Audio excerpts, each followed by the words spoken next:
अस्सलाम वालेकुम viewers, welcome to Urdu से YouTube channel. Like the video, subscribe my channel and press the bell icon to get notified. नाम है इज़ान।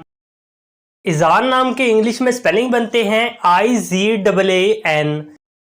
इज़ान नाम का शुमार लड़कों के नामों में होता है। इज़ान नाम लड़कों के लिए मखसूस है। इज़ान नाम का मज़हब मुस्लिम है। इज़ान नाम के मायनी है अतात शायरी, फर्मा बरदारी। इज़ान नाम के इंग्लिश में 5 हरूफ हैं और ये एक लफ्ज़ है। 5 वर्ड्स एंड 1 लेटर। इज़ान नाम के उर्दू में 4 हरूफ हैं और ये एक लफ्ज़ है। अपने नाम का मीनिंग जानने के लिए कमेंट बॉक्स में लिखिए। चैनल को सब्सक्राइब कीजिए, वीडियो को लाइक और शेयर कीजिए। Thanks for watching.